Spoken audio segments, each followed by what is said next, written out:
Assalamualaikum and hi to Doctor. I'm Hanis Nasuha, second year biotechnology student. Today I would like to present my project title, which is skin barrier repair using Betula, Alba and Empetrum Nigrum extract as Niacinamide substitute. So this is my table of content that I will sharing today, which is background study, problem statement, objective of study, flowchart of research plan, methodology, Gantt chart, and lastly is references. Our skin is our body's first defense, and to stay healthy, it needs a strong barrier that can protect against damage and prevent water loss. When this barrier is disturbed, it can lead to dryness, inflammation, and even conditions like atopic dermatitis. One of the most commonly used ingredients to repair the skin is niacinamide, which is a form of vitamin B3. Niacinamide is effective because it helps to reduce transdermal water loss and calm inflammation, but unfortunately, it can sometimes cause irritation, especially for people with sensitive skin. Because of this, there is increasing interest in looking for natural alternatives that are gentler but still effective. So in this study, I and my group explore two promising plant extracts, which is Betula alba, also known as white birch bark, and Empetrum nigrum, also known as black crowberry. Betula alba contains bioactive compounds such as betuli, which are known to support skin repair and reduce inflammation. Meanwhile, Empetrum nigrum is rich with antioxidants that also help maintain skin health. These two extracts, when combined, have potential as a natural substitute for niacinamide in skincare products. The problem I aim to address is that while niacinamide is widely used, its irritation potential limits the benefit for some people. Betula alba and Empetrum nigrum may be gentler option, but their anti-inflammatory effects, particularly on important enzymes like KLK5 and COX2, are still not well studied. Moreover, even if they are effective, it is also challenging to formulate them into a stable and safe cream with the right pH and texture. So therefore, my objective is which is to analyze the in vitro biological activity of Betula alba extract and Empetrum nigrum extract in promoting skin barrier repair. And the second one is to optimize and characterize the cream potential of the selected extracts for the topical application. So this is my flowchart of research plan. The first one, we will start with preparation of skin model, and then measurement of transepidermal water loss, which is TEWL, and then in vitro anti-inflammatory assessment via KLK5 gene expression, and then in vitro cyclooxygenase 2, which is COX2 inhibition assay, and the last one is formulation of skin cream, which we prepare this product into cream form.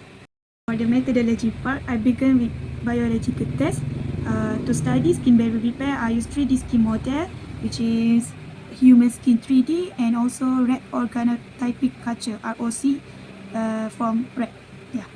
So both human and rat 3D skin model will be used to test the effect of BA, Betula alba, and EN, which is Empetrum nigrum plant extracts. So for the preparation and application of samples to skin model, we have samples of groups, which is 0.1 Betula alba extract, 0.5% Empetrum nigrum extract, a combination of 0.05 BA and 0.25 EN, 3% niacinamide as the positive control, and untreated skin as the negative control. Each sample was applied in precise volume for 10 microliters per square centimeter onto the skin model, placed in 12 well plates. The model were then incubated at 37 degrees Celsius for a total of 72 hours, and then measure TEWL at 2 hours, 24 hours, and 72 hours using a biopsy probe. And I used a French diffusion cell to hold the skin in place. The result were recorded in gram per square meter per hour, and all measurements were done in triplicate for accuracy. Next, I move to anti-inflammatory activity. In KLK5 gene expression study, I culture human primary keratinocytes in 48 well plates. When the cell reach about 80% confluency, I treat them with the same 5 groups as before, which is 0.1 Betula alba extract, 0.5 Empetrum nigrum, combination of 0.5 Betula and 0.25 Empetrum, 3% niacinamide as positive control, untreated cell as negative control, and each treatment we use 3 wells, that totally in 15 wells, to make triplicate samples for precise results. So After 24 hours, I extract RNA using the Roche RNA purification kit and synthesize cDNA via reverse transcription. The gene expression of KK5 was then measured using quantitative PCR, normalized to the housekeeping gene GAPDH, which is GAPDH is reference gene that will be used as the housekeeping gene to normalize KK5 expression. So next, a lower KLK5 expression indicates that the extract has a stronger anti-inflammatory effect. So the second method for inflammatory test is COX-2 inhibition assay. I test at different concentration and compare them with 3% niacinamide and indomethacin as a positive control.